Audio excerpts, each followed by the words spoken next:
Let's turn to Tzvi Kahn. He's a senior Iran analyst at the Foundation for Defense of Democracies, a nonpartisan research institute focusing on foreign policy and national security. Thank you so much for a few minutes. I appreciate it. Thanks so much for having me. Great to be with you. Help me out here because I follow this, but I don't really get what the U.S. strategy is or the end game. It seems like it depends who you talk to on what day at what time, but I don't see the clear, at least, game plan, let alone end game for how this thing's resolved. Well, clearly there's been mixed signals coming out of the administration. At the end of the day, of course, it's the president that will make the final call. And he has repeatedly said that his goal is to bring Iran back to the negotiating table in order to negotiate a new nuclear agreement. I think his strategy right now is to raise the economic costs so high on Iran that it will have to face a choice between either returning to talks with the United States or facing the total collapse of its economy. And today's sanctions that the Trump administration imposed are aiming to heighten that cost, to force Iran into that decision in which it will have to decide whether it wants to survive or whether it's going to want to negotiate with the United States and make real concessions that will address U.S. national security interests. When Tehran looks at who's across the table for them, forget the mercurial president, but when they look at Bolton and they look at Pompeo, I don't think it's an exaggeration.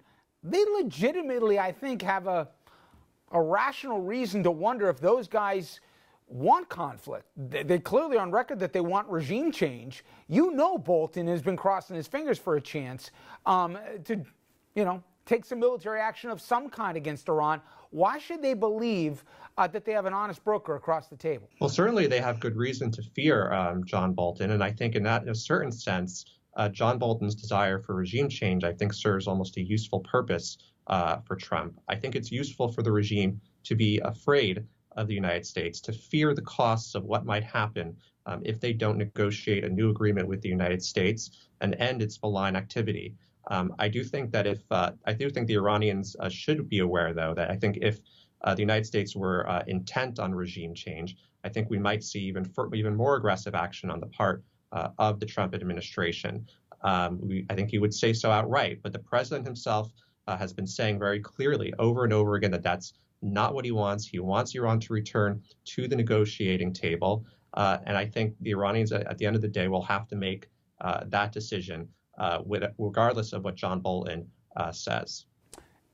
A lot of folks have said that we've misplayed this to a degree, and that there aren't that many cards left for us to play, and we're somewhat boxed in. Do you agree with that characterization? No, I don't. I think the goal is to box Iran in. I think that we have options. I mean, we are the stronger party here. Iran knows that any conventional military conflict with the United States would be a suicide mission on its part. They need their economy to recover. If that doesn't happen, their regime is at risk of collapse. So at the end, it's us that has the cards in, and we're trying to box Iran into a corner. And at the end, it's not a question of whether Iran trusts us or not, or whether Iran wants to negotiate a nuclear deal. It's a question of whether or not they're going to, at the end of the day, they're going to have any choice to negotiate a nuclear deal if they want to survive.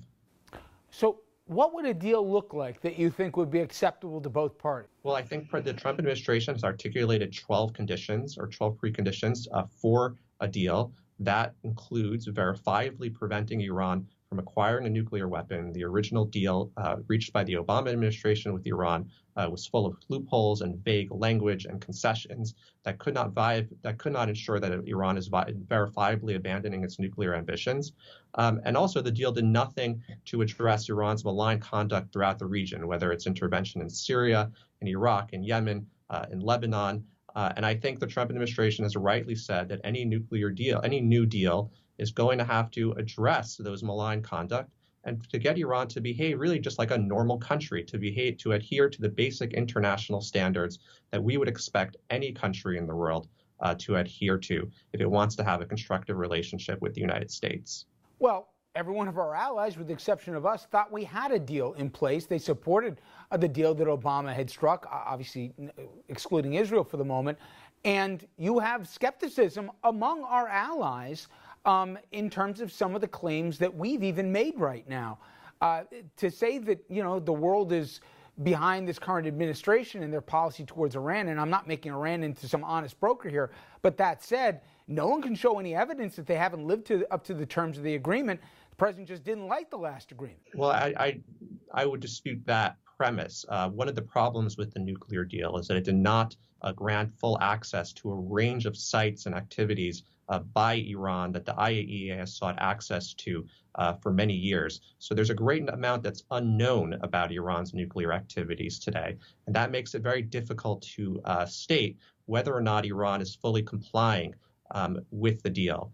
Now, as to your point about the Trump administration's credibility, I think you're right. I mean, the Trump administration does have a credibility problem, and that's because of the various false statements that Trump routinely makes, not just on Iran, on a range of other issues throughout his foreign and domestic policy. That doesn't change, however, the fact that I do think Trump happens to be right on this issue. And Trump has rightly diagnosed the Iranian threat and called out the fact that this nuclear deal is inadequate to address Iran's malign conduct. The Trump administration is going to have to work very hard to boost that credibility. But at the end of the day, I think the facts speak for themselves, and the facts confirm, I think, what the Trump administration has basically said, which is that Iran's malign conduct needs to end, and it needs to end now. Mr. Kahn, thank you for a few minutes. I appreciate it. Thanks so much.